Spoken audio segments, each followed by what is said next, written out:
I have another international story time. This is the story time of chalk dust from Eastern Europe. Okay, so this woman, she says, I grew up in what US Americans probably know as Eastern Europe in the 90s. I was born right after the collapse of the Soviet Union. First 7 years of my life spent living in a blockhouse neighborhood, then later moved and started school in what had by then become an emerging lower middle class neighborhood. In my class of 30 children, most of their parents were divorced, raised by their mothers, often with the help of maternal grandparents. I don't know what the custody laws were like back then. I was just a child, so I never asked. But those that had fathers, their situations were the pop by to see you on the weekend type. I didn't even know joint custody was a thing until I got to Western Europe. By the way, until this day, 30 years later, I've never met a person, an Eastern European, who was raised by a single father. My own was that type. Birthdays, Christmas, Easter, occasionally to go fishing with my brother. Not with me though, but hey, totally normal for a father to want to hang out with his son only. What could a man possibly have in common with his female child? I actually have a theory that a man is more likely to stick around for a male offspring than a female one, but I don't have any statistics to back that up, only anecdotal evidence. I could talk probably more about that as well. Fast forward to the early 2000s. My country is accepted into the EU. My mom, with a master's degree and by now a very good job in a government institution, applies for a job in in a European institution and gets it. Very coveted and hard to get employment, but very well paid.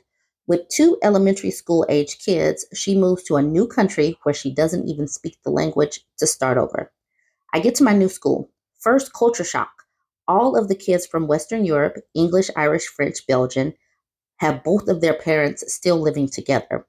All of the kids from my part of the world, parents divorced, mom came here on her own with the kids. Every single family from my country and other ex Soviet states divorced.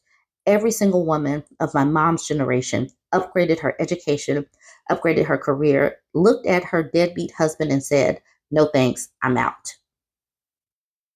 I had a boy in my class that obviously was really attached to his dad, would sometimes mention that he promised he would come and visit. Well, after the fifth or sixth time, he canceled. Don't want to big up myself and say I was some kind of kid genius, but humans have a pattern of recognition for a reason. And I want to think I wised up to men's nonsense pretty early. So even back then, I knew that A, the spider webs in that man's wallet were telling him that there ain't no airplane ticket money in there. B, his broke ass thought he could just turn up and save some pounds on a hotel, but the ex-wife said, "Nuh-uh, not on my couch. No, you're not."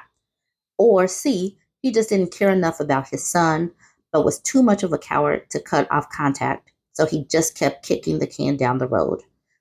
That's it for now. It's midnight here where I live, but honestly, I have so much more to say.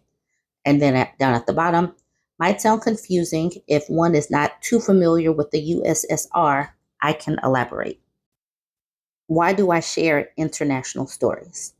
I share international stories to show that the global situation, especially in places that were impoverished, were war torn, had any kind of chaos going on, that many of our situations are probably the same, and that women can handle things. Women get things done. People steadily talking about the protecting and providing that men do, but these stories of women's fortitude and how we just stick through and make a way out of no way is kind of universal, it's global. And I love these stories. I love that this woman could see things as a child. But what's crazy is the boy couldn't see it as a child. He still had that hope. And I get having hope, but at some point that has to change. And then they just have to do something different because hoping things change and then making things change are two completely different things. So I honestly don't know much about what happened with the USSR. I do remember the wall coming down and all of that, but I was still too young to understand the history and the politics. And the history that we get here in the United States is lacking, to say the least. So if people want to weigh in on what was going on, they can. And I will definitely be talking to this woman a little bit more so that she can flesh out the global chalk dust that is Eastern Europeans. Anyways, you guys go ahead, jump in the comments. Let me know what you think. Like, comment, share.